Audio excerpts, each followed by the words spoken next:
الحمد لله وحده والصلاة والسلام على من لا نبي بعده أما بعد فأعوذ بالله من الشيطان الرجيم بسم الله الرحمن الرحيم بأيدي سفرة كرام بررة وقال الله في مقام آخر وَكُلًّا وَعَدَ اللَّهُ الْحُسْنَى آمنت باللہ صدق اللہ العظیم۔ عزیزان محترم، قابل سے تقریم جامع مسجد محمدی کے نمازی بزرگوں عزیزوں، آج پہلی مرتبہ آپ کی اس مسجد میں امیر المومنین کاتب قرآن سیدنا امیر معاویہ رضی اللہ تعالی عنہ کے حوالے سے انعقاد پذیر اس مختصر مجلس میں آپ کی زیارت اور آپ سے گفتگو کرنے کا موقع مل رہا ہے۔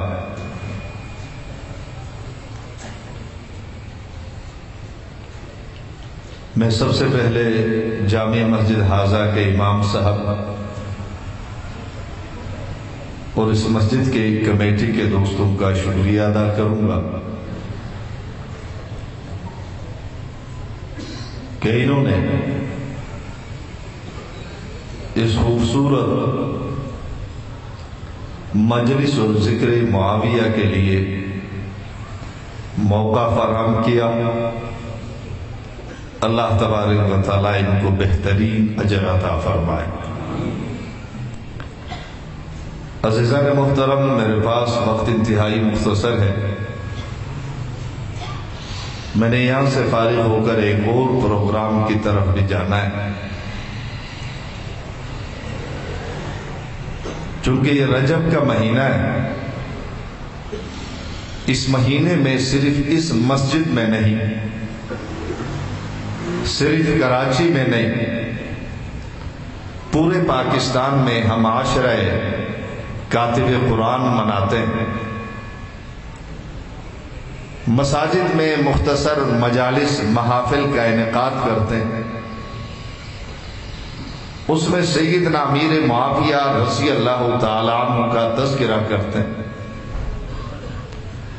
اور صرف سیدنا امیر معاویہ کا نہیں، خلفائے راشدین کے ایام ہائے وفات و شہادت میں بھی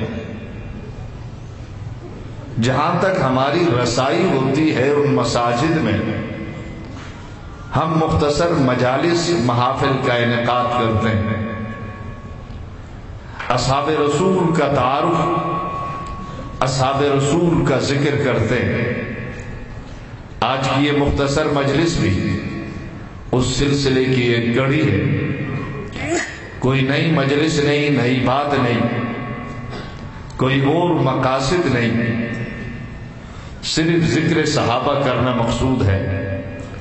تو میں آپ کا زیادہ وقت نہیں لوں گا، مختصر وقت میں عنوان پر چند گزارشات عرض کر کے آپ سے اجازت چاہوں گا۔ عزیزان محترم،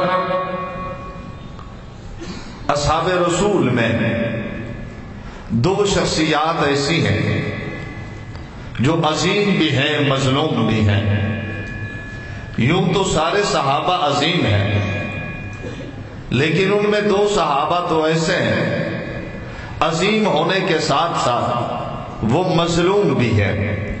ان میں ایک شہید کربلا حضرت حسین رضی اللہ تعالی عنہ ہے، یہ مظلوم صحابی ہے، اور دوسرا سیدنا امیر معاویہ رضی اللہ تعالی عنہ ہے، یہ بھی مظلوم صحابی ہے، مظلوم حسین بھی ہے، مظلوم معاویہ بھی ہے، اور دونوں میں جو مظلومیت ہے ان میں مماثلت بھی ہے۔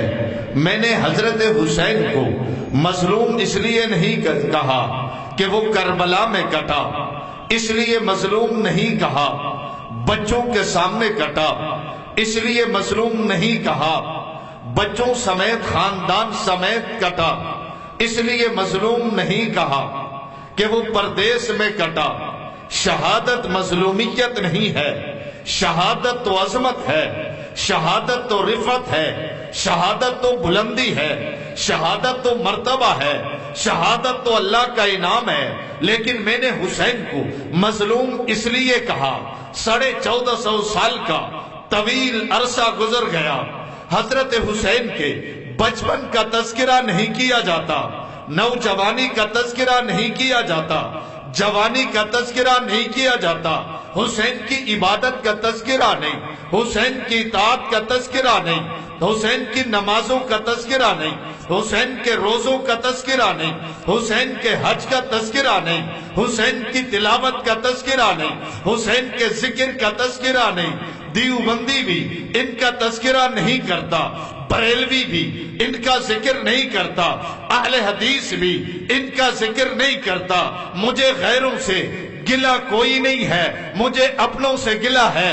میں کسی اور خطیب سے کیا گلہ کروں، کسی اور مسلک و مذہب والے سے کیا گلہ کروں، میں تو اپنے خطباء سے گلہ کروں گا۔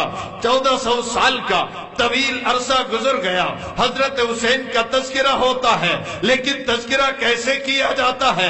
بچپن کا تذکرہ نہیں، جوانی کا تذکرہ نہیں، نوجوانی کا تذکرہ نہیں، نمازوں کا تذکرہ نہیں، تہجد کا تذکرہ نہیں، جہاد کا تذکرہ نہیں۔ حسین کا ابو بکر سے تعلق ہے، تذکرہ کوئی نہیں، عمر سے تعلق ہے، تذکرہ کوئی نہیں، عثمان کے دروازے پہ حسین نے پیراداری کی ہے، تذکرہ کوئی نہیں، حضرت امیر معاویہ کے ہاتھ پہ حسین نے ہاتھ رکھا ہے، اس کا تذکرہ کوئی نہیں۔ 1450 سال ہو گئے، دیوبندی ہو تب، بریلوی ہو تب، اہل حدیث ہو تب، جب حسین کا تذکرہ کرتے ہیں 60 سالہ دور کو چھوڑ کر صرف کربلا کے 3 دنوں کو بیان کرتے ہیں۔ حضرت حسین کے بارے میں جب اس کا تذکرہ آتے تو کہتے ہیں مکے سے چلا تھا، کربلا پہنچا، کربلا پہنچنے کے بعد 1400 سال گزر گئے، مولوی بھی کربلا سے باہر نہیں آتا اور عوام بھی کربلا سے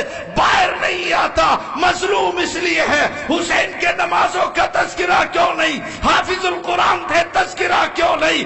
ابو بکر کے شاگرد تھے، تذکرہ کیوں نہیں؟ عمر کے مقتدی تھے، تذکرہ کیوں نہیں؟ عثمان کے پیرادار تھے، تذکرہ کیوں نہیں؟ اور حضرت امیر معاویہ کے مقتدی تھے، امام مانا تھا، تذکرہ کوئی کیوں نہیں؟ حضرت حسین کی داڑھی تھی، تذکرہ کیوں نہیں؟ حضرت حسین حافظ قرآن تھا، تذکرہ کیوں نہیں؟ حضرت حسین نے 25 حج کیے ہیں، تذکرہ کیوں نہیں ہے؟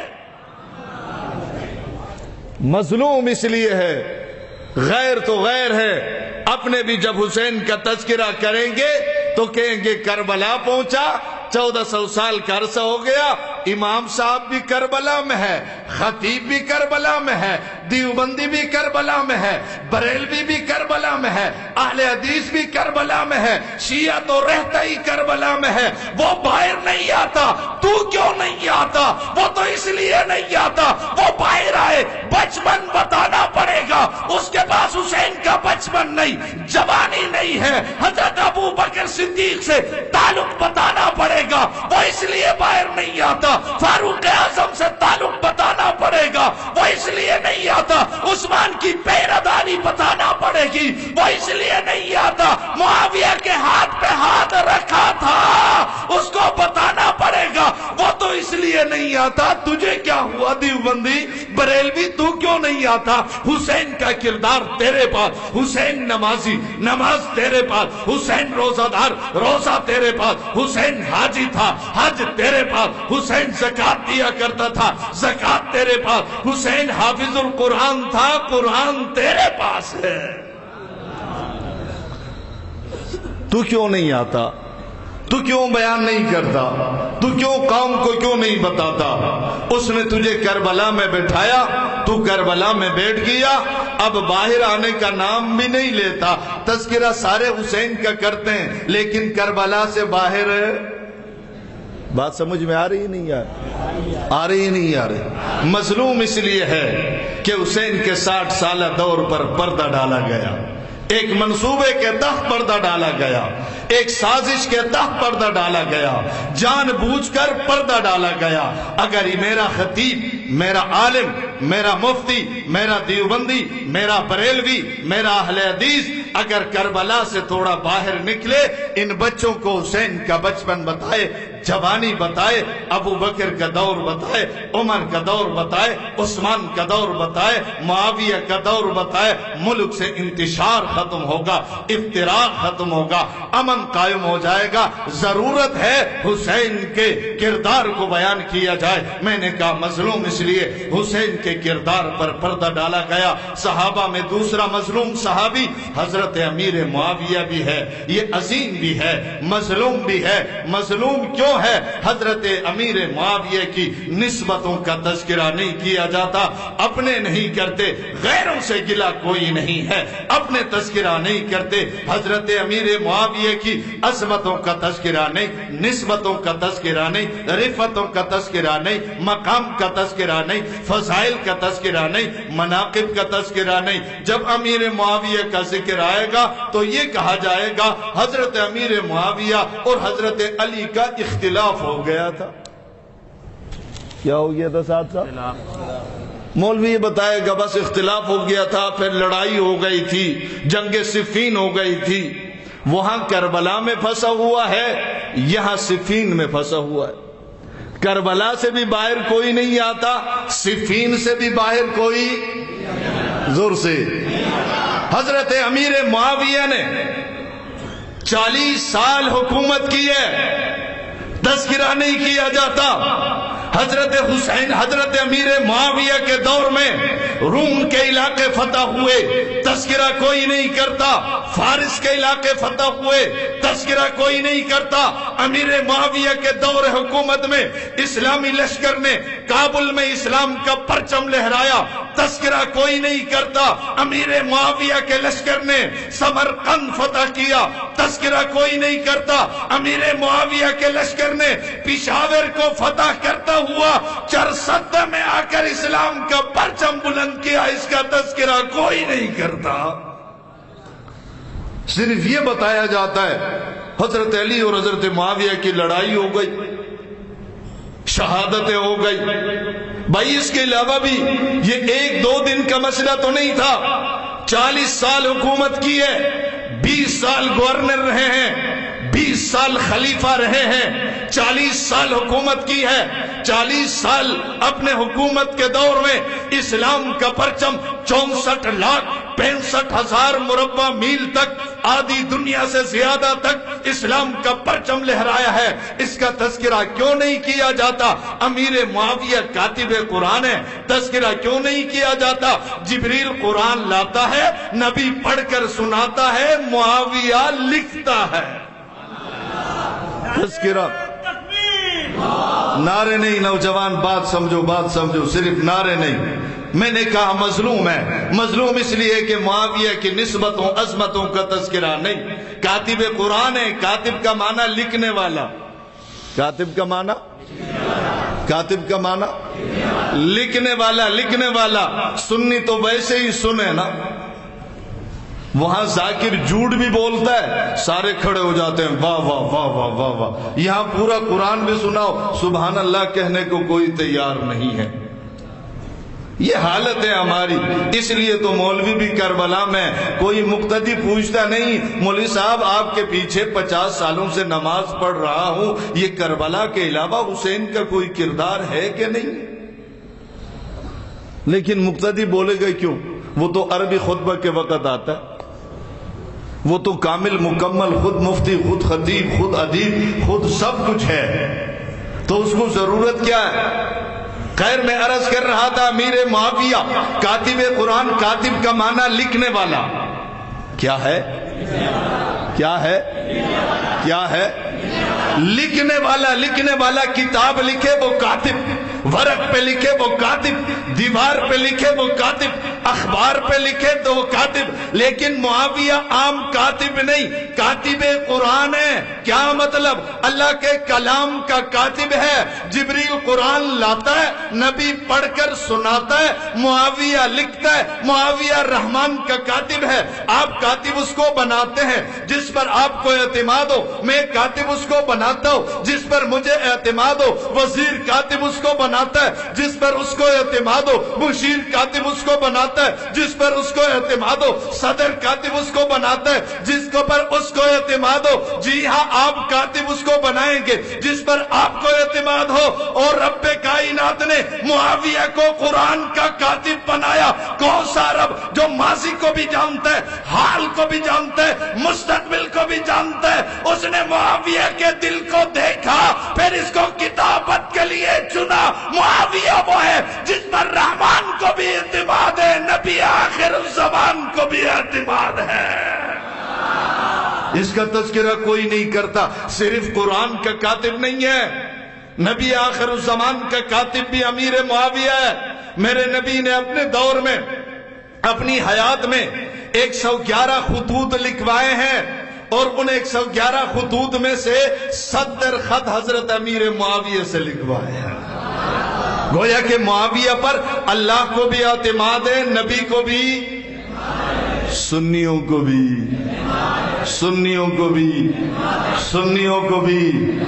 معاویہ پر نبی کو اعتماد، اللہ کو اعتماد، صحابہ کو اعتماد، ابو بکر کو اعتماد، عمر کو اعتماد، عثمان کو اعتماد، علی کو اعتماد، حسن کو اعتماد، حسین کو اعتماد ہے۔ جس معاویہ پر نبی کو اعتماد ہو، اللہ کو اعتماد ہو، ابو بکر کو اعتماد ہو، عمر کو اعتماد ہو، عثمان کو اعتماد ہو، علی کو اعتماد ہو، معاویہ پر حسن کو اعتماد ہو، حسین کو اعتماد ہو، پھر ہمیں کیوں نہ اعتماد ہو؟ جس معاویہ پر رب کو اعتماد، نبی کو اعتماد، ہمیں بھی اس پر اعتماد ہے۔ جس کو معاویہ پر اعتماد نہیں ہے، وہ نبی والا بھی نہیں، علی والا بھی نہیں، حسن والا بھی نہیں، حسین والا بھی نہیں ہے۔ کسی نے کہا کہ مولانا حضرت عمر کو معاویہ پر اعتماد کیسے؟ میں نے کہا اپنے دور حکومت میں معاویہ کو گورنر بنا کر اعتماد کیا ہے۔ عثمان غنی نے اپنے دور حکومت میں اس کو گورنری پر قائم رکھ کر اعتماد کیا ہے۔ کہنے لگا علی نے کیسے اعتماد کیا؟ علی نے فرمایا، اپنے مریدوں سے کہا، اپنے سپاہیوں سے کہا کہ دیکھو معاویہ کی حکومت کو برا نہ کہو، اس کی حکومت بہت اچھی ہے۔ ابھی تمہیں پتہ نہیں چلتا، معاویہ دنیا سے چلا جائے گا تب تمہیں پتہ چلے گا کہ اس کی حکومت کتنی اچھی تھی۔ حضرت حسن نے، حضرت حسین نے معاویہ کے ہاتھ پر بیعت کی ہے، امام مانا ہے، اعتماد کیا ہے، تو ہمیں بھی اعتماد ہے۔ معاویہ کی نسبتوں کا تذکرہ نہیں کیا جاتا۔ معاویہ صرف کاتب قرآن نہیں، کاتب نبی آخر الزمان نہیں، حضرت امیر معاویہ خادم رسول بھی ہے۔ کون ہے؟ آپ کہتے ہیں کہ یہ بہت بڑا آدمی ہے، بھائی کیسے؟ کہتے ہیں کہ اس نے حاجی عبد الوہاب صاحب کی خدمت کی۔ کس کی خدمت کی؟ کہا یہ بہت بڑا آدمی ہے، یہ شیخ الحدیث شیخ سلیم اللہ خان کا خادم رہا ہے، یہ ڈاکٹر عبد الرزاق اسکندر کا خادم رہا ہے، یہ پیران پیر کا خادم رہا ہے، یہ علی حجویری کا خادم رہا ہے، اس لیے یہ عظیم ہے۔ مجھے کہنے دیجئے معاویہ نبی آخر الزمان جناب محمد الرسول اللہ کا خادم رہا ہے۔ آقا کو وضو کرانے والا معاویہ ہے۔ جب آقا وضو فرما رہے ہوتے ہیں، آواز لگاتے ہیں معاویہ، کسی کو استاد بلائے، شیخ الحدیث بلائے، والد بلائے، پیر بلائے، امام صاحب بلائے، میرا معاویہ تو وہ ہے جس کو نبی نے بلایا ہے۔ کہا معاویہ، حضرت امیر معاویہ پانی بھر کر لاتے ہیں، آقا وضو فرماتے ہیں، آقا ہاتھ آگے کرتے ہیں، آقا کے ہاتھوں میں پانی ڈالنے والا معاویہ ہے۔ آقا چہرہ دھوتے ہیں، پانی ڈالنے والا معاویہ ہے۔ آقا چہرہ دھوتے ہیں، پانی چہرے اقدس کے ساتھ لگتا ہے، پھر اس کے قطرے زمین پہ گرتے ہیں، دیکھنے والا معاویہ ہے۔ حضرت امیر معاویہ خادم رسول ہے، حضرت امیر معاویہ رضی اللہ تعالیٰ عنہ سیکٹری رسول ہے، حضرت امیر معاویہ صالح رسول ہے۔ ان کا کوئی تذکرہ نہیں کیا، کوئی بات نہیں۔ اگر یہ امیر معاویہ خادم رسول نہ بھی ہوتے، سیکٹری رسول نہ بھی ہوتے، یہ سیدنا امیر معاویہ اگر یہ سیکٹری رسول نہ بھی ہوتے، خادم رسول نہ بھی ہوتے، صالح رسول نہ بھی ہوتے، امیر معاویہ کے پاس ایک نسبت ہے، وہ نسبت اتنی بڑی ہے کہ وہ نسبت امام اعظم ابو حنیفہ کے پاس نہیں ہے۔ ایک نسبت وہ ہے جو معاویہ کے پاس ہے، امام شافعی کے پاس نہیں، امام مالک کے پاس نہیں، امام احمد بن حنبل کے پاس نہیں۔ ایک نسبت معاویہ کے پاس وہ ہے، میں سچ کہہ رہا ہوں، امام بخاری کے پاس نہیں، مسلم کے پاس نہیں، نسائی کے پاس نہیں، ابن ماجہ کے پاس نہیں، معاویہ کے پاس ایک نسبت وہ ہے جو پیران پیر کے پاس نہیں، علی حجویری کے پاس نہیں، معین الدین چشتی کے پاس نہیں۔ یہ ساری نسبتیں نبی ہوتی، معاویہ کی عظمت کے لیے یہ ایک نسبت کافی ہے۔ کسی نے پوچھا مولانا وہ نسبت جو معاویہ کے پاس ہے، امام بخاری کے پاس نہیں، مسلم کے پاس نہیں، نسائی کے پاس نہیں، ابن ماجہ کے پاس نہیں، ترمذی کے پاس نہیں، پیران پیر کے پاس نہیں، علی حجویری کے پاس نہیں، معین الدین چشتی کے پاس نہیں، وہ نسبت کیا ہے؟ میں نے کہا وہ نسبت اتنی بڑی ہے، ساری کائنات کے ولیوں کو جمع کرو، یہ سارے مل کر بھی اس نسبت تک نہیں پہنچ سکتے۔ کہ لگا مولانا وہ نسبت کیا ہے؟ میں نے کہا امیر معاویہ صحابی رسول ہے۔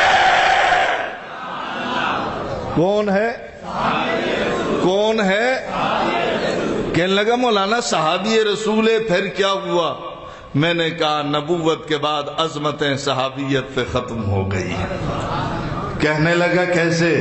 میں نے کہا آقا قرآن نے فرمایا وَكُلًّا بَعْدَ اللَّهُ الْحُسْنَى، قرآن اعلان کرتا ہے سارے صحابہ جنتی ہیں، معاویہ بھی صحابی ہے، معاویہ جنتی ہے۔ بات ختم ہو گئی کہ نہیں ہو گئی؟ زور سے، زور سے اور زور سے۔ دیکھو نا جنت کی امید ہم سب کو ہے، لیکن معاویہ تو وہ ہے دنیا میں رب نے فرما دیا کہ یہ جنتی ہے۔ وَكُلًّا بَعْدَ اللَّهُ الْحُسْنَى، قرآن اعلان کرتا ہے سارے صحابہ جنتی ہیں، معاویہ صحابی ہے، معاویہ جنتی ہے۔ ترمذی شریف جلد ثانی میں میرے آقا نے فرمایا لا تمثل النار مسلمہ رآنی او رآ من رآنی، آقا نے فرمایا جس نے ایمان کی حالت میں مجھے دیکھا وہ جنتی ہے، جس نے میرے دیکھنے والے کو دیکھا وہ بھی جنتی ہے۔ عظمتیں یہاں ختم ہو گئی۔ فرمایا مجھے دیکھنے والا یعنی صحابی تو جنتی ہے، صحابی تو جنتی ہے، صحابی تو جنتی ہے، بلکہ آقا نے آگے فرمایا کہ جس نے صحابی کو دیکھا وہ بھی جنتی ہے۔ زور سے۔ تو معاویہ تو صحابی ہے تو جنتی ہے، جب جنتی ہے تو معاویہ تو ہے ہی جنتی، الٹا لٹک جا بے ایمان اور ماتم کر، معاویہ تو جنتی ہے، معاویہ کو دیکھنے والا بھی جنتی ہے۔ کیونکہ اس نسبت کا تذکرہ نہیں کیا جاتا۔ جب معاویہ کی بات آتی ہے کہیں گے حضرت علی کا حضرت معاویہ کا اختلاف ہو گیا تھا۔ میں نے کہا پھر؟ کہا لڑائی ہو گئی۔ میں نے کہا پھر؟ کہنے لگا صلح ہو گئی۔ نہیں سمجھے؟ کہیں گے اختلاف ہو گیا تھا۔ میں نے کہا پھر؟ کہنے لگا لڑائی ہو گئی تھی۔ میں نے کہا پھر؟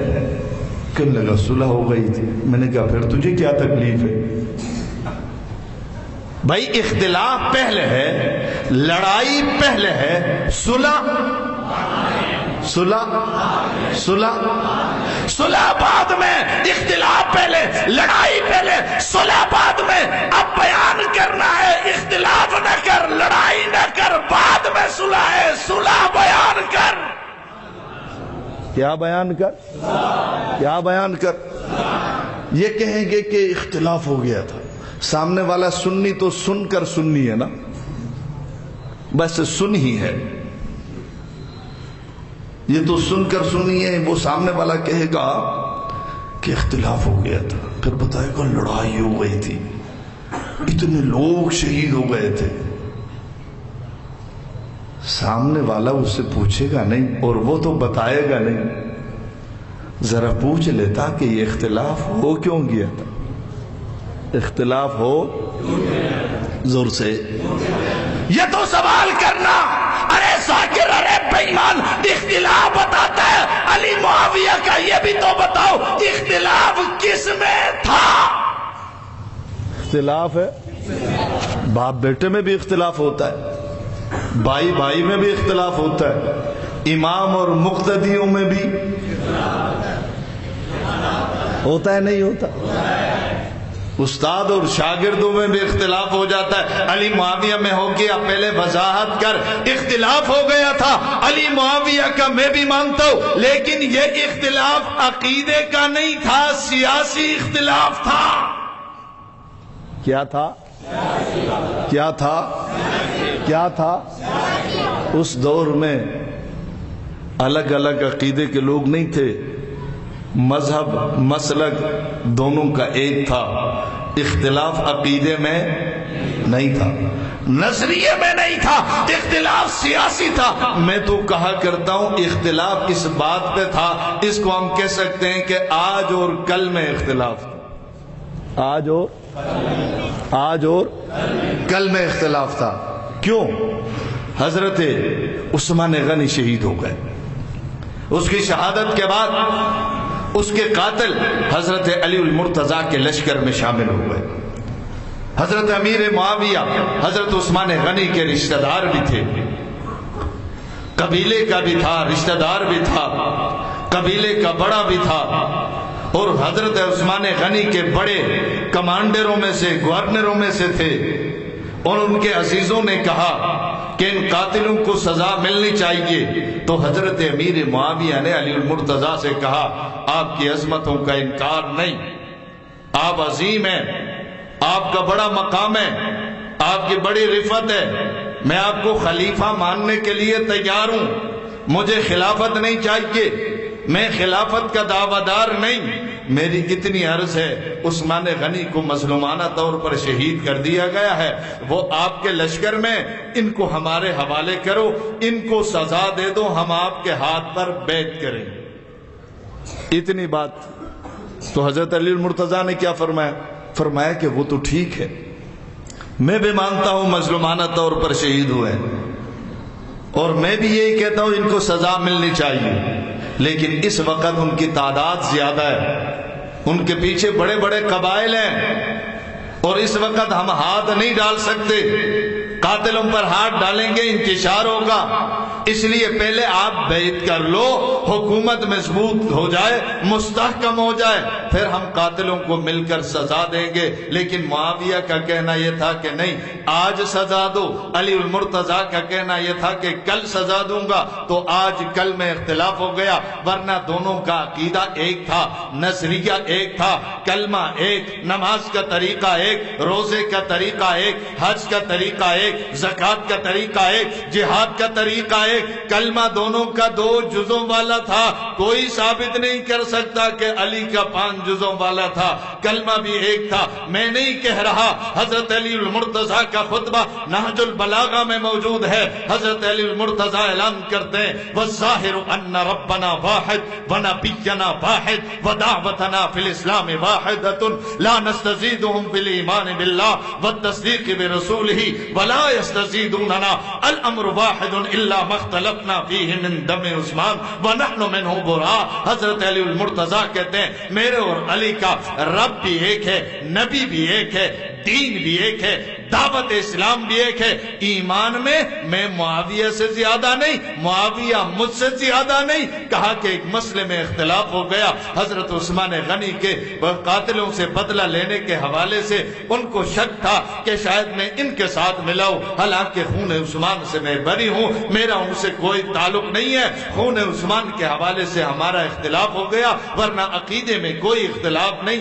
نظریے میں کوئی اختلاف نہیں، رب میں کوئی اختلاف نہیں، نبی میں کوئی اختلاف نہیں، کلمے میں کوئی اختلاف نہیں۔ یہ حضرت علی المرتضیٰ رضی اللہ تعالی عنہ خود اعلان کرتے ہیں کہ میرے اور حضرت امیر معاویہ کا رب بھی ایک ہے، نبی بھی ایک ہے، عقیدہ بھی ایک ہے، نظریہ بھی ایک ہے، کلمہ بھی ایک ہے، جی ہاں قرآن بھی ایک ہے، دین بھی ایک ہے، اسلام بھی ایک ہے۔ یہ حضرت علی المرتضیٰ اعلان کرتے ہیں میں مانتا ہوں کہ اختلاف تھا، لیکن یہ اختلاف عقیدے کا، کفر اسلام کا، حق و باطل کا نہیں تھا، اجتہادی مسئلہ تھا۔ اختلاف ہو گیا، پھر صلح بھی ہو گئی ہے۔ جب اختلاف ہوا، صلح ہو گئی، تو اختلاف پہلے، لڑائی پہلے، صلح بعد میں، تو صلح کا تذکرہ ہونا چاہیے، لڑائی کا تذکرہ۔ جب حضرت علی المرتضیٰ نے صلح کر لی، اس کے دو بیٹوں نے، حضرت حسن نے، حضرت حسین نے، دونوں نے صلح کر لی، اور صرف صلح نہیں کی، صرف صلح نہیں کی۔ حضرت حسن صلح کرنے کے بعد امیر معاویہ کو امام ماننے کے بعد 10 سال تک سالانہ امیر معاویہ سے وظیفہ لیتے رہے۔ حضرت حسین 20 سال تک امیر معاویہ سے وظیفہ لیتے رہے۔ تو ان کا تذکرہ ہونا چاہیے، لیکن افسوس سے کہنا پڑتا ہے کہ آج ایسا نہیں ہے، سنیت سن ہے۔ مجھ سے کسی نے کہا مولانا ان صحابہ کا تذکرہ ہم کیوں کریں؟ میں نے کہا صحابہ کا تذکرہ کرو، ٹھیک ہے، ٹھیک ہے، ٹھیک ہے، میں مانتا ہوں کہ آپ تذکرہ نہیں کر رہے، لیکن یاد رکھو صحابہ ہی تو تھے۔ صحابہ کا دفاع ہوگا، نماز کا دفاع ہوگا، صحابہ کا دفاع ہوگا، روزے کا دفاع ہوگا، صحابہ کا دفاع ہوگا، حج کا دفاع ہوگا، صحابہ کا دفاع ہوگا، قرآن کا دفاع ہوگا، صحابہ کا دفاع ہوگا، کلمے کا دفاع ہوگا۔ صحابہ کو ہٹاؤ تو قرآن ثابت نہیں، نماز ثابت نہیں۔ آپ نے نبی کو نماز پڑھتے ہوئے دیکھا ہے؟ بس بات ختم کرنے لگا ہوں، ذرا جواب دے دیں۔ دیکھا ہے؟ نبی کو نماز پڑھتے ہوئے دیکھنے والے کون ہیں؟ ہمیں بتانے والے کون ہیں؟ آپ نے جبریل کو قرآن لاتے ہوئے دیکھا ہے؟ دیکھنے والے کون ہیں؟ یہ اللہ کا کلام ہے، بتانے والے کون ہیں؟ ہم نے نبی کو قرآن پڑھتے ہوئے دیکھا؟ نہیں دیکھا۔ دیکھنے والے صحابہ، ہمیں بتانے والے صحابہ، صرف نماز نہیں، صرف روزہ نہیں، صرف حج نہیں، مسواک لے لو، نبی کو مسواک کرتے ہوئے دیکھنے والے صحابہ، بتانے والے صحابہ، تبلیغ کرتے ہوئے دیکھنے والے صحابہ، بتانے والے صحابہ۔ آج تو بھی کہتا ہے مسجد عبادت گاہ ہے، میں بھی کہتا ہوں مسجد عبادت گاہ ہے، وہ کہتا ہے چرچ عبادت گاہ ہے، وہ کہتا ہے مندر عبادت گاہ ہے، وہ کہتا ہے بڑا عبادت گاہ ہے، آپ کہتے ہیں مسجد عبادت گاہ ہے۔ آپ کے پاس دلیل کیا ہے؟ کیا آپ نے نبی کو مسجد بناتے ہوئے دیکھا ہے؟ آپ کا جواب یہ نہیں دیکھا۔ پھر میرا سوال ہوگا نبی کے ساتھ مسجد بنانے والے کون؟ جواب آئے گا صحابہ ہے۔ مسجد عبادت گاہ ہوتی ہے، بتانے والے کون؟ جواب آئے گا کون ہے؟ کون ہے؟ ہم یہ پاگل نہیں ہیں، دیوانے ہم نہیں ہیں، عقل مند ہیں، شعور رکھتے ہیں، اور ہم یوں بھی نہیں ہیں کہ ہمارے بچے نہیں ہیں، بچے ہمارے بھی ہیں۔ یہ نہیں ہے کہ ہمیں اپنے بچوں سے پیار نہیں ہے، خدا کی قسم اگر آپ جتنا پیار نہیں تو آپ کے برابر پیار ضرور ہوگا، اگر زیادہ نہیں ہوگا اتنا تو ہوگا، ہمیں بھی بچوں سے پیار ہے۔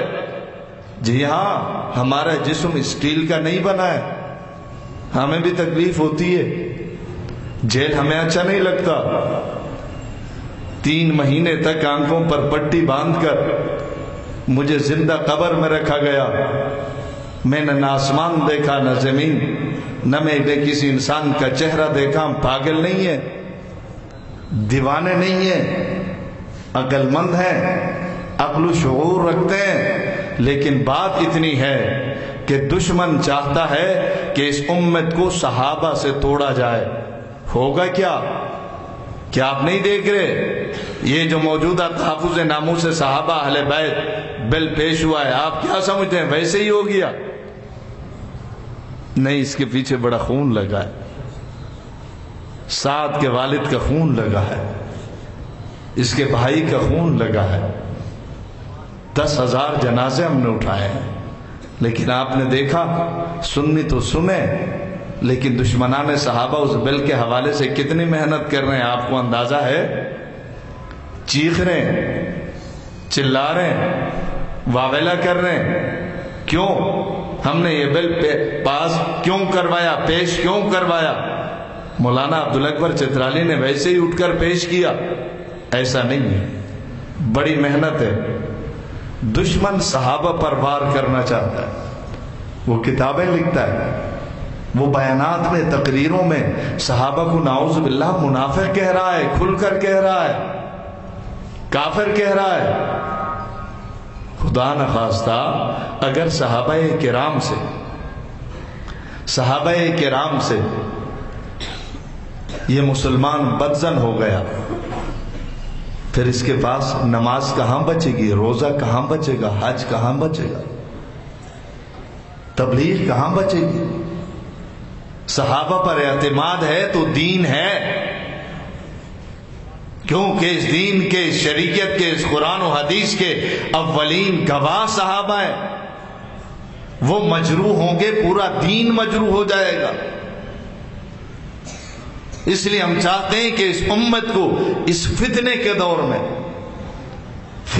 دور میں صحابہ سے جوڑا جائے۔ مجھے افسوس ہوتا ہے دیوبندی بریلوی علماء کو دیکھ کر، صحابہ صرف ہمارے نہیں ہیں۔ آج ہمیں مساجد میں صحابہ کے تذکرے کرنے کے لیے اجازت لینی پڑتی ہے، افسوس ہوتا ہے۔ کمیٹی کے دوست آگے بڑھیں، مقتدی آگے بڑھیں، امام آگے بڑھے، پہلے تو یہ کام خود کرے۔ نہیں کرتا ہے تو ہمیں کہے ہم آپ سے پیسہ نہیں مانگتے، نہیں چاہیے ہمیں مسجد۔ کس نے آپ کے ذہن میں ڈالا ہے؟ ہم مسجد نہیں لیتے، نہ مسجدوں پر قبضہ کرتے ہیں، غلط فہمی ہے۔ ہم صرف یہ چاہتے ہیں کہ بس صحابہ کے تذکرے کی ہمیں اجازت ملنی چاہیے، اور وہ بھی دین کے لیے۔ ورنہ آپ نے عراق کی حالت نہیں دیکھی، شام کی حالت آپ کے سامنے نہیں ہے، لبنان کی صورتحال آپ کے سامنے نہیں ہے۔ آپ کہاں جی رہے ہو؟ آپ سوشل میڈیا نہیں دیکھتے، آپ کو حقائق کا علم نہیں ہے۔ آپ یہاں محمدی مسجد میں نماز پڑھ رہے ہیں، یہ ویسے ہی سکون سے پڑھ رہے ہیں۔ کیا ہو گیا؟ کیا ہو گیا آپ کو؟ شام میں مسلمان ہم سے کم تھے، عراق میں ہم سے کم تھے۔ آج شام میں کوئی سنی اپنے بچے کا نام عمر نہیں رکھ سکتا، آج عراق میں کوئی اپنی بیٹی کا نام عائشہ نہیں رکھ سکتا۔ یہ کہانیاں نہیں ہیں، یہ وہ حقائق ہیں جس کا انکار کوئی نہیں کر سکتا۔